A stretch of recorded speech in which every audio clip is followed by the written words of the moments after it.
The belt drawer. That's what we called it in my house.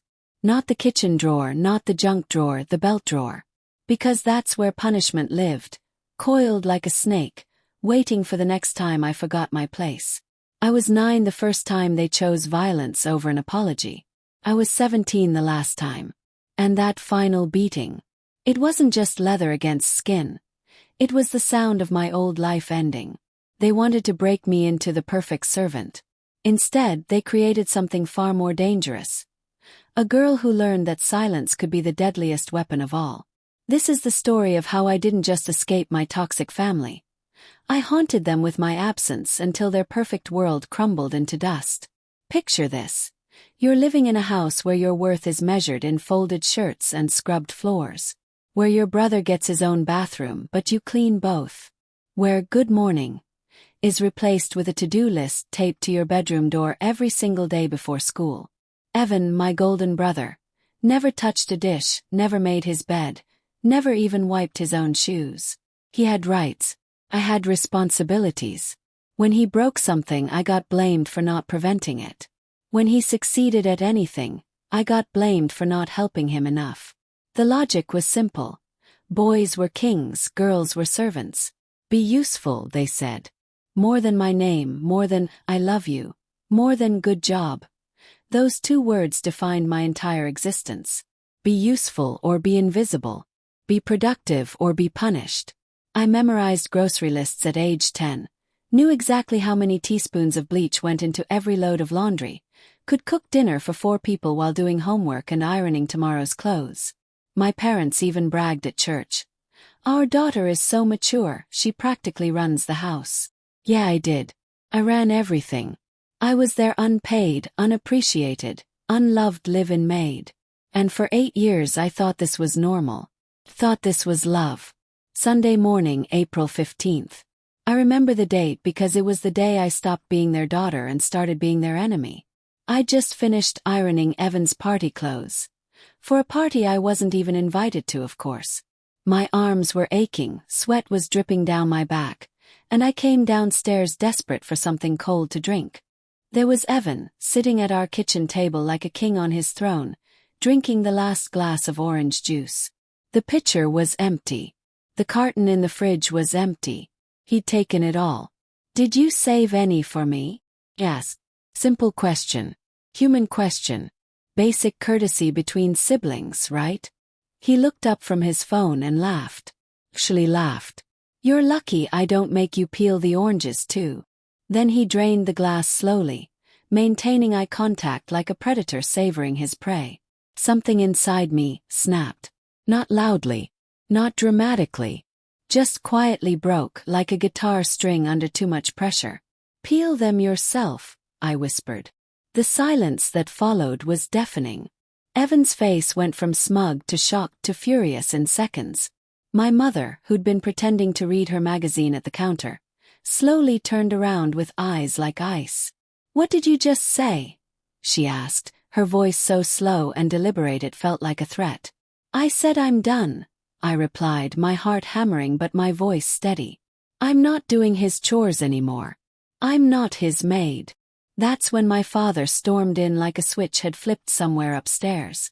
He didn't ask what happened. He didn't want context. He went straight to that drawer, the belt drawer, like he'd been waiting for this moment his whole life. I backed away instinctively, but he didn't hesitate.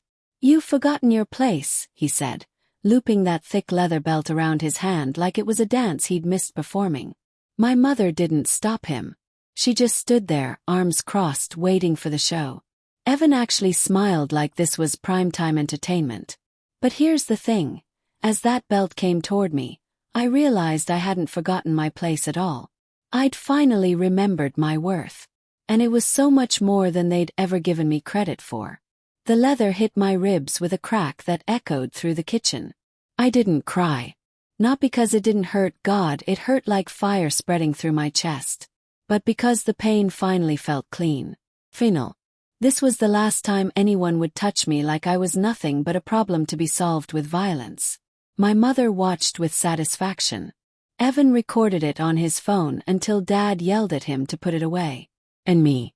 I stood there planning my funeral. The funeral of the girl who lived to serve, who apologized for existing, who believed she deserved this treatment.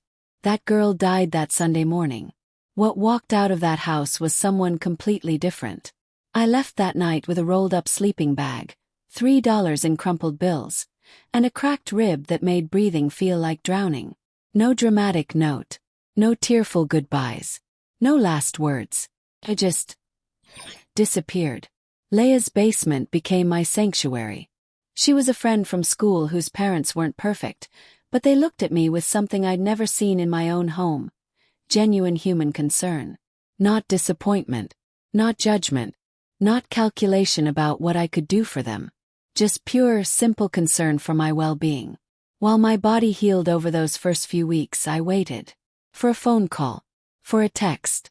For someone to knock on Leia's door asking if I was safe. For any sign that I mattered to them as more than just free labor. But there was nothing. Complete, devastating silence. They'd erased me from their lives like dust on their perfect floors. And that's when I realized something powerful. If I was nothing to them, then nothing is exactly what I'd leave them with. See, they didn't love me, they used me. And eventually they were going to miss what I gave them. The meals, the cleaning, the silence, the obedience. And when they did, I'd be ready with the most devastating weapon of all. Complete and total absence. 3 weeks after I left, the messages started coming to my phone. But not "Are you okay?" Or "Please come home" or "We miss you." No, the first message was from my mother. "Evan has an awards dinner next week and none of his suits are ironed. You need to come home and stop being ridiculous." Not concern. Just domestic emergencies. A week later, another one from Dad. "This childish behavior needs to stop. No one in the real world is going to put up with your attitude. Come home, apologize, and we'll let you earn your place back." Me. Those words made me laugh out loud in Leia's kitchen. They thought this was temporary. They thought I was having a tantrum that would end when I got hungry enough or lonely enough to crawl back. I screenshotted every message, not for revenge or evidence, but as reminders of exactly why I'd left. Then I started documenting everything else. Every single task I'd performed in that house since I was 10 years old. Cooking every meal, cleaning every bathroom, doing every load of laundry, ironing every piece of clothing, scrubbing Evan's vomit out of the carpet after parties I wasn't allowed to attend. It was a ledger. It was debt. And they owed me 8 years of childhood, 8 years of dignity, 8 years of being treated like a human being instead of an appliance. But I wasn't going to collect that debt with drama or confrontation. I was going to collect it with silence. Mrs. Dorsey, our neighbor, gave me the first update about a month after I'd left. I ran into her while helping Leia's mom with yard work, and she squinted at me with confusion. "Your mama okay, honey? I saw her struggling with groceries last week. Looked all frazzled. Said Evan's got too much on his plate to help her." I just shrugged. Guess she'll figure it out. But Mrs. Dorsey kept talking, and that's when I learned that the machine I'd built and maintained for 8 years was finally breaking down. Evan had been late to school for 2 weeks straight because no one was waking him up or packing his lunch. My father had started showing up to work with wrinkled shirts and mismatched socks. My mother had actually asked the church for meal assistance, lying and claiming she had a back injury. The most beautiful part. They were too proud to admit I was gone. They told everyone I'd gone off to school early and was getting life experience. Meanwhile, their perfect house was rotting from the inside out, drowning in the very structure I used to hold up effortlessly. I didn't need to write a tell-all article.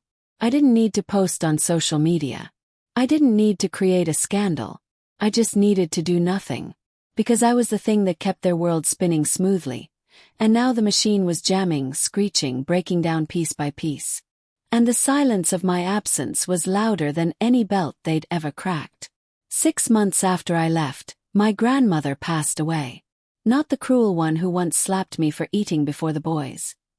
No, this was my dad's mother, the only person in that entire family who had ever looked me in the eye and said, "You deserve better." She never protected me, but she saw me. That was enough. The funeral was my test. I showed up alone, wearing simple black jeans and no makeup, carrying nothing but complete peace with my choices. Heads turned when I walked in. People whispered. My mother actually froze mid-conversation when she spotted me. My father looked like he'd aged 20 years in 6 months.